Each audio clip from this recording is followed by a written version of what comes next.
क्या आप भी कर रहे हैं एनएचपीसी जेई की तैयारी?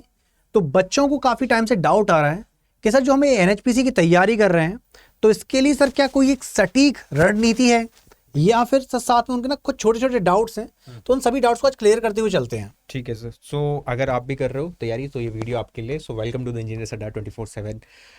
मेरे साथ है दीप और मेरे को तो आप जानते हो। तो एनएचपीसी जेई का आपको पता है सभी को कि ये वैकेंसी रिलीज हुई थी, है ना। अच्छी खासी वैकेंसीज हैं, है ना। और सिविल, इलेक्ट्रिकल, मैकेनिकल तीनों में है सर। तो इसमें क्या है सर दीप सर, 200 क्वेश्चन आ रहे हैं। राइट। तो 200 क्वेश्चन इस तरीके से डिस्ट्रीब्यूटेड हैं कि 140 तो टेक्निकल होगी सर। हाँ। और 140 के बाद 60 क्वेश्चंस यहाँ आ जाते हैं सर नॉन टेक। तो यहाँ आपका भी रेस्पॉन्सिबिलिटी बढ़ जाती है सर, बिकॉज यहाँ पे क्या हो रहा है सर कि ये 60 भी डिस्ट्रीब्यूटेड है दोबारा से 30-30 में सर। आधा आपका आधा मेरा। हाँ जी। तो यहाँ पे ये तो रीजनिंग होगी और यहाँ जीएस वाला पोर्शन आ गया, है ना। और जीएस में साइंस भी आ रही है, तो दीप सर का वहाँ वेटेज बढ़ जाता है दोबारा से। तो आज इन पे बात कर लेते हैं कि सर मैनेज कैसे करें एक तो, और यहाँ पे क्या फुल आउट ऑफ फुल भी ला सकते हैं 60 में से 60, यार ऐसा नहीं है। तो पहले मैं बता देता हूँ, देखो अगर कोई बच्चा एसएससी जेई की तैयारी कर रहा है तो उसके लिए बिल्कुल अलग नहीं है ये, है ना। तो एसएससी जेई में जो रीजनिंग आ रही है पूरा नॉन टेक, वो कुछ कुछ सिमिलर ही है। वहाँ 50-50 का वेटेज है, यहाँ 30-30 का। इस तरीके से बात कर सकते हैं हम। रीजनिंग में भी वही सेम आपको करना होगा, है ना।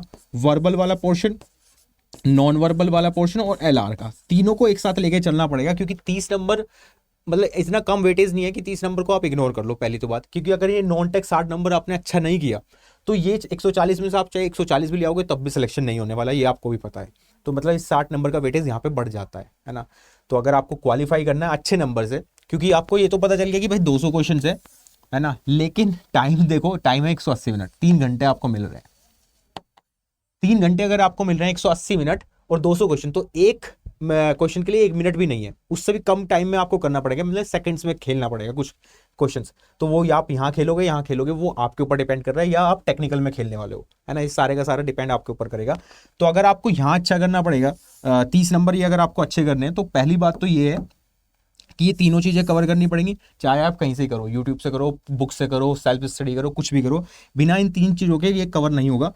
साथ में आपको फिर मॉक टेस्ट भी इसमें देने पड़ेंगे, क्योंकि इसमें ना स्पीड आपको दिखानी पड़ेगी, क्योंकि यहाँ टाइम लगने वाला है ये क्वेश्चंस को सॉल्व करने में। वर्बल के, नॉन वर्बल के, एलआर के क्वेश्चंस में टाइम लगेगा, क्योंकि जीएस में टाइम नहीं लगता। जीएस में आपने पढ़ा, आपको पता है, आता है तो टिक करोगे, नहीं आता तो आप स्किप करोगे। या तो आती है नहीं आती है, सिंपल सी बात है सर, तो आगे बढ़ जाएंगे, आगे बढ़ जाएंगे। बट यहाँ क्या होता है सर, क्वेश्चन सॉल्व करना पड़ेगा। करेक्ट। इसमें लगेगा टाइम, इसमें लगेगा टाइम, उसमें ऑप्शन दिखेगा, ऑप्शन में अगर आंसर मैच कर रहा है तो आप टिक करोगे, वरना नहीं करोगे, सिंपल सी बात है। तो तीनों को मैंने बता दिया सर। इसमें बता दो आप कैसे यहाँ 30 में से 30 लाएं, या 30 में से मैक्सिमम कैसे लाएं, उसके लिए भी बता दो। और सर मेरा रिक्वेस्ट आपसे ये है कि इसमें ना थोड़ा सा आप उस पर भी प्रकाश डाल दो कि ये जीएस वाले पोर्शन को कैसे करें। करेक्ट। हाँ सर।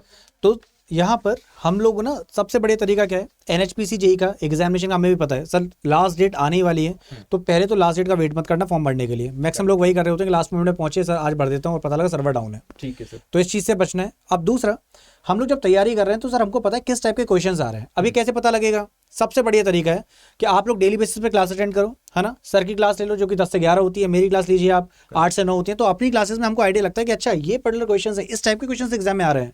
अब जैसे मैं एग्जाम्पल लेता हूँ, अब हम जीएस वाले पोर्शन में जा रहे हैं तो हमको पता है सर वहाँ पे पॉलिटी से भी क्वेश्चन देखने को मिलेंगे, नो डाउट। हिस्ट्री वाला पार्ट भी हो गया। अब ऐसे ही हम साइंस वाले पार्ट पे भी आते हैं। साइंस में भी सर फिजिक्स भी है, केमिस्ट्री भी, बायो भी है। तो अब किस टाइप के क्वेश्चन आ रहे हैं? तो अब जैसे मैं जीएस वाले पोर्शन पे जाऊँ तो अब मोटी मोटी बुक्स लेके नहीं बैठना है, हमको देखना है कि अभी तक कैसे क्वेश्चंस आ रहे थे। जैसे मैं एनएचपीसी जेई की बात करूं तो यहीं पर एग्जांपल देता हूं। डिसीजेस चैप्टर एक ऐसा कॉमन चैप्टर है, कभी कभी पेपर उठा के देख लो, डिसीजेस सर एक सवाल है ही। जैसे अभी लेटेस्ट का एग्जांपल ले लेता हूं, अभी क्वेश्चन पूछा गया था सर पेलेग्रा कौन सी पर्टिकुलर विटामिन से हो रहा है, तो ये क्वेश्चन पूछ लेता है ना। सो परनीशियस एनीमिया, पेलेग्रा, इस टाइप के क्वेश्चंस पूछ रहे हैं। अब साथ में एक और क्वेश्चन था उसी के साथ में, सेल वाले पार्ट से पूछ ले, जहां इवन साइज पूछ लिया। तो अब सर साइज अगर मुझसे आरबीसी का पूछा है तो सर मैं क्या करूं, मैं डब्ल्यूबीसी का साइज देख लूंगा, है ना। तो जब हमें क्वेश्चंस का आइडिया लग जाता है प्रीवियस के ऐसे क्वेश्चंस पूछ रहे हैं, तो हम उसके आसपास की चीजें भी देख लेते हैं। अब जैसे मान लो कि हिस्ट्री से मुझसे कोई पर्टिकुलर क्वेश्चन पूछ रहा है, मुझसे कोई किसी ने पूछा कि आप ये मुगल एम्पायर से पर्टिकुलर क्वेश्चन पूछा, अब मान लो कि ह्यूमायूं से क्वेश्चन पूछा है, तो ऑब्वियसली अगली बार हो सकता है, राइट। मैं सब बाबर पढ़ के ऑब्वियसली मैन, तो सिंपल सा कॉन्सेप्ट ये है, आप अभी तक का देखो किस टाइप से क्वेश्चंस पूछ रहा है और उसके आसपास की तैयारी कर लो, एंड दैट्स सफिशिएंट, है ना। तो हम लोग सबसे बढ़िया क्या करेंगे, पीवाईक्यू के साथ जाएंगे, प्रीवियस ईयर के क्वेश्चन के साथ साथ रोजाना वाईटी पे जो सेशन हो रहे हैं उनको अटेंड कर लो। और सर जो लोग बिल्कुल बेसिक से तैयारी कर रहे हैं उनके लिए आप कुछ बताइए सर।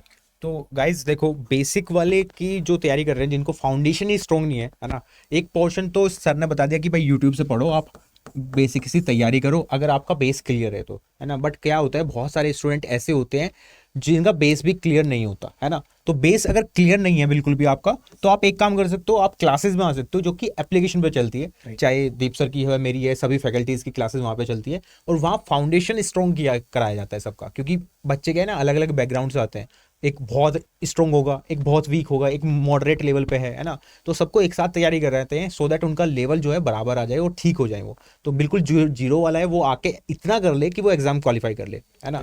तो उसमें जो होता है, और जो थोड़ा पढ़े लिखे हैं या फिर ज़्यादा ऊपर होते हैं ना, प्रो होते हैं, उनमें ओवर कॉन्फिडेंस आने लगता है कि हाँ हम तो कर लेंगे। बट जब आप क्वेश्चंस देखते हो PYQ की, तब आपको रियलाइज होता है नहीं नहीं, अभी मेरे को थोड़ी सी मेहनत और करनी है। तो उसके लिए आप क्लासेस में आ सकते हो। आना बड़ा सिंपल सा है, देखो, है ना, आपकी मर्जी है। टू बी फ्रैंक, मैं कुछ पुश नहीं कर रहा हूँ या फोर्स नहीं कर रहा हूँ आपको आने के लिए। आप यूट्यूब से पढ़ ही रहे हो, वेल गुड।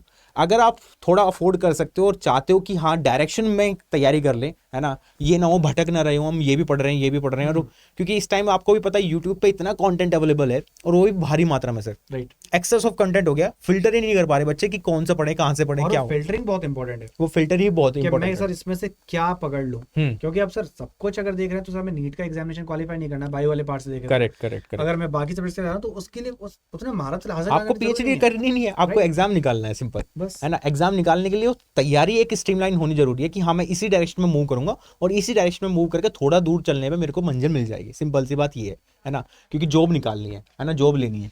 तो उसके लिए आप आ सकते हो क्लासेस में। आपको सर्च करना है adda247.com। जैसे ही आप वेबसाइट पे जाते हो तो इस तरह की कुछ इंटरफेस आपको खुल जाता है ना। उसके बाद आपके पास ऑप्शन है ऑल कोर्सेज पे, जैसे ही क्लिक करोगे JEE सेक्शन, जो आपका सेक्शन है वो खुल जाता है। उसमें भी बहुत सारी ब्रांच आपके पास अवेलेबल हैं, जैसे civil engineering, mechanical, electrical, electronics, computer, इतनी सारी वैकेंसीज हैं, इतनी सारी ब्रांच आपके पास है।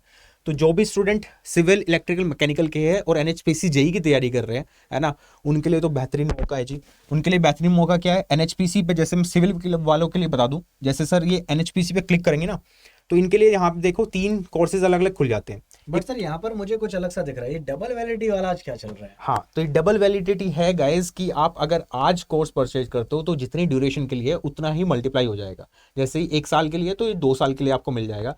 इस साल आप अपनी तैयारी कर सकते हो, एग्जाम निकाल सकते हो, वही गिफ्ट आप अपनी बहन, भाई, छोटे भाई को गिफ्ट कर देना, उनके काम आ जाएगा। सिंपल सी बात है। अब इसमें सर एक तो है अटल बैच, जिसमें 5 एग्जाम्स हैं। ये एग्जाम NHPC का उसमें भी इंक्लूडेड है। बट बच्चे कुछ होते हैं जो सिर्फ NHPC JEE की तैयारी कर रहे होते हैं, बिल्कुल, तो वो इस पर क्लिक कर सकते हैं। This is the foundation class, और इसमें जो है कूपन कोड लगा हुआ है, बट आप एक कूपन कोड और लगा सकते हो जिससे कि आपको यहाँ डिस्काउंट मिल जाए। तो दीप सर आप बता दो क्या है कूपन कोड एक बार अपना। कोड है सर Y723। 723, तो Y323 अगर आप 723 अगर आप लगा देते हो, उसके बाद अप्लाई करना जरूरी है, क्योंकि अप्लाई के बाद ही आपको यहाँ डिस्काउंट मिलेगा। और ये देख सकते हो आप, डिस्काउंट 6659 का आपको डिस्काउंट मिल जाएगा, और 1989 में आप एनरोलमेंट करा सकते हो। और इसमें ऐसा नहीं है सिर्फ नॉन टेक की क्लासेस है, टेक प्लस नॉन टेक दोनों इन्वॉल्वमेंट इसमें मिलेंगे आपको। आराम से तैयारी करो और NHPC JEE की तैयारी कर सकते हो, निकाल भी सकते हो एग्जाम्स, है ना, अगर सही फोकस्ड होकर तैयारी की तो। एक और कूपन कोड है जिसमें आप लगा सकते हो, है ना, जो कि है मेरा कूपन कोड, और Y516 आपको एंटर करना है इसमें। तो Y516 जैसे आप एंटर करोगे, अप्लाई करोगे, अप्लाई करते सेम डिस्काउंट फिर वही 1989 में आपको मिल जाएगा। तो लॉजिक यही है कि कोई भी कूपन कोड लगाओ, या तो Y516 लगाओ आप, या Y723 लगाओ, है ना, दोनों से सेम डिस्काउंट आपको मिलने वाला है। और डिस्काउंट लेके आप तैयारी को स्ट्रीमलाइन करो, है ना। कुल मिला के बात यही है, जो अफोर्ड कर सकते हैं वो आ सकते हैं, जो अफोर्ड नहीं करेंगे ऑब्वियसली वो YT से पढ़ेंगे, सिंपल सी बात है। बट YT पे फोकस्ड ज़्यादा मतलब होता नहीं है बच्चों का, क्योंकि वो इधर उधर भटकते रहते हैं और वो नोट्स भी नहीं बना पाते। ये भी एक प्रॉब्लम रहती है कि नोट्स कैसे बनाए YT सेशन से, है ना। इतनी सारी क्लासेस हो रही हैं, कभी यहाँ भटक रहे हैं, कभी इस चैनल पर जा रहे हैं, कभी यहाँ जा रहे हैं, कभी यहाँ जा रहे हैं। तो वो उससे डिस्टर्ब होने से अच्छा है कि आप एक जगह आओ और यहाँ तैयारी करो, तैयारी कर लो। सही बात है। तो इस तरीके से आप आ सकते हो चीज़ें, है ना, हमने बता दी। और क्रिस्प वीडियो रही है, आपके हेल्पफुल होगी, बिल्कुल होगी। और कमेंट सेक्शन में इसका जरूर फीडबैक देना कि कैसी वीडियो लगी, किस टॉपिक पे वीडियो चाहिए वो भी आप बता सकते हो अपना ओपिनियन। हाँ, क्योंकि आपके जो भी डाउट्स है ना उसके लिए हम लोग हैं, तो आपके बिल्कुल। पास जो भी डाउट हो कमेंट सेक्शन में डाल दो, आपके लिए एक वीडियो रेडी रहेगी। बिल्कुल। चलो, thank you so much and have a nice day guys. Bye bye, take care.